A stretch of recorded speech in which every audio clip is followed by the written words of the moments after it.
Hi, my name is Jim Ullery, and in this video I'm going to show you how to get significantly higher certainty on your sales forecast numbers so that you can keep the promises that you make your shareholders or the board. You know that the forecast numbers that the VP of Sales gives you are overly optimistic. And because of this, you end up cutting your numbers so that you can meet your promises to shareholders. But sometimes your undercut number is still too high. The numbers give the board an over exaggerated expectation, which can be really frustrating and even embarrassing. However, I'm here to tell you that there is another way. So the first question you want to ask yourself is, what is the cause of over-exaggerated forecast numbers? Number one, excessive deal slippage. According to CSO Insights, up to 24% of the deals in your forecast will be in a no decision by the end of the quarter. The majority of those no decision deals, up to about 3/4, are the result of close deal slippage, CDS. Closed deal slippage is the single biggest cause for missed quarters. So it makes sense to identify any deal that you have which has the potential of slipping out of the forecast as early as possible. If the deal is scheduled to close a couple of quarters out, it will, in all probability, experience a number of close date changes. But once a deal is in the forecast, you need it to stay in the forecast.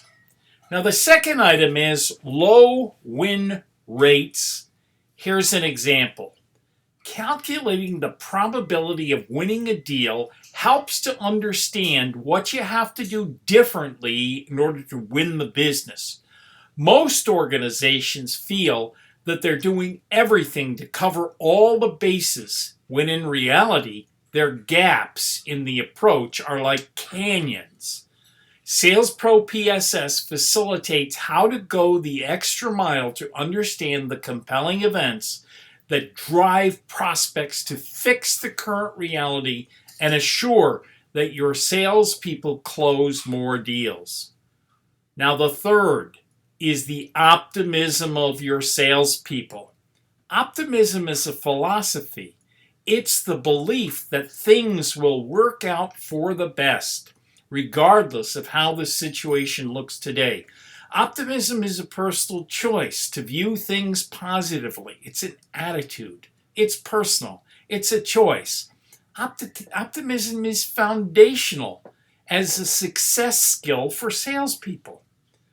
But unbridled optimism is having a subtle but negative impact on another part of sales performance in your organization, and that is sales forecasting.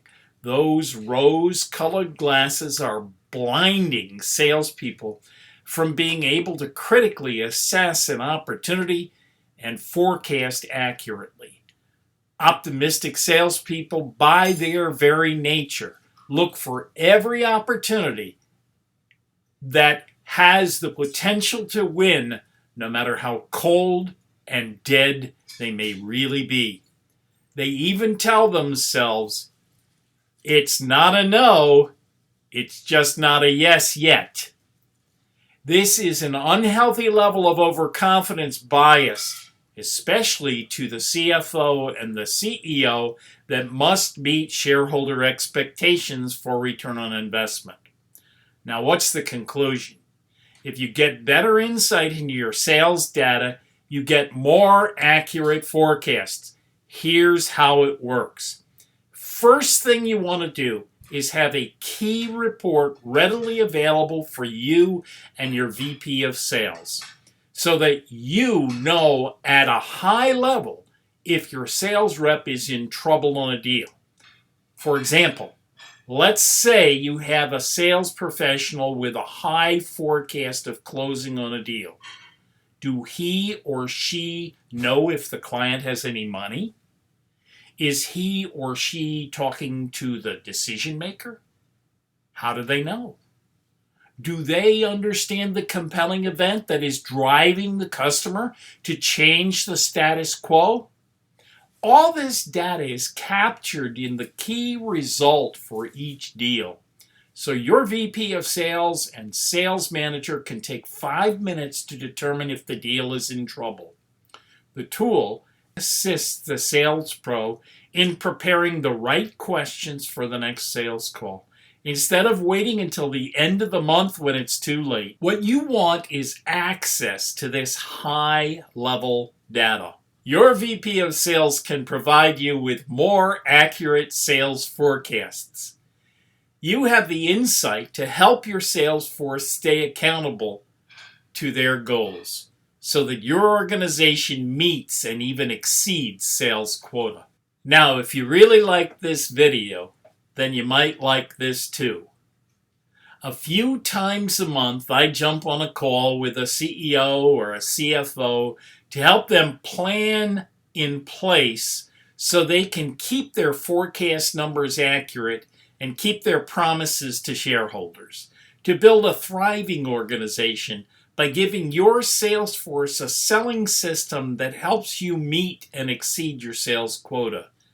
If that interests you, there's a link below this video that will open a new page that leads to my calendar so we can chat some more about what you're looking to do and see if it makes sense to work together.